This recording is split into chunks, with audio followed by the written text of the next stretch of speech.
their only lifeline if anything went wrong. Thomas crept up and whispered, "What about Cummings?" Specialist Cummings was the only other American on the team. The remaining 4 men were Montagnard mercenaries, recruited for their fighting prowess and their fierce hatred of the Vietnamese. All belonged to the Ground Studies branch of the U.S. military's Studies and Observation Group, more commonly called SOG. The cover name made it sound like they were a bunch of scientists out taking soil samples to improve the South Vietnamese rice crop.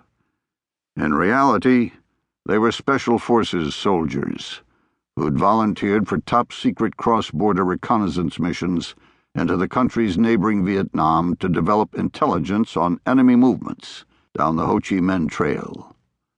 Specialist Cummings was new to SOG's Command and Control South, the element responsible for Cambodia, and was accompanying Hale's team as an orientation before assuming 1-1 duties of his own on another team. Hale had forgotten he was there. He motioned Cummings over. Speaking in a whisper, he told the 2 men what he'd found. As expected, they were skeptical, which aggravated him. How was he going to convince the boss at CCS if his own team doubted him? "I got fucking pictures. I'm telling you, there's a headshed meeting going on between the NVA and a bunch of foreign advisors." Thomas grabbed Hale's arm as his voice began to rise. "Shh, Jesus! Remember where we are?"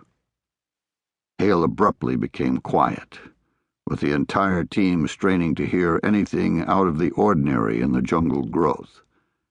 His team was on day 4 of a 5-day mission, and the strain of working alone deep inside enemy territory was wearing them down, with last night bringing them to the breaking point.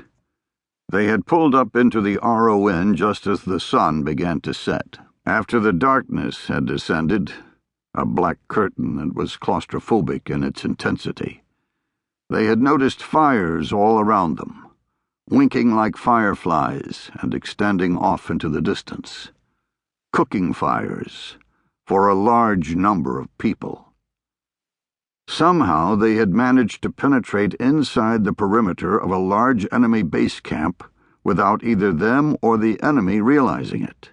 As the 1-0, or team leader, Hale had made the call to use the RON instead of trying to thread their way back out in the darkness, then thread their way back in during daylight for the recon.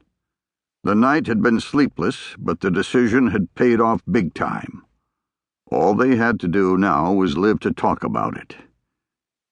Hale whispered, "Let's get the hell out of here, before some idiot out to take a shit stumbles over us. We've still got a day's walk before we exfil." Thomas grimaced at the thought of walking all the way back to target area Lima 7, but understood why. Lately, it seemed as if the NVA knew the SOG recon teams were coming. Even if they managed to insert across the border, the NVA found them within hours, forcing a running gun battle for survival. Several teams had vanished without a trace. The last contact by radio simply saying they were okay, then nothing. The rumor going around was that there was a mole somewhere within higher headquarters, a plant that was feeding information to the enemy. This, coupled with the importance of Team Anvil's mission, led their commander to use a little misdirection, hiding the team's true objective. The operations plan was fake, detailing the team moving northeast into target area Lima 7 after infill. Instead, they had walked southwest into Kilo 8 for their real objective. But due to the sensitivity of this undeclared front, they would need to return to Lima 7 for pickup. Hale waited for the team to ruck up, then gave the signal to move. They had gone no more than 70 meters when the point man signaled enemy to his front. Shortly, Hale heard the sounds of movement from their left flank. A lot of movement. He felt his adrenaline spike, the blood flooding into his muscles in preparation for the fight. He looked at Thomas with an unspoken command. Thomas prepared to call the forward air controller flying somewhere nearby.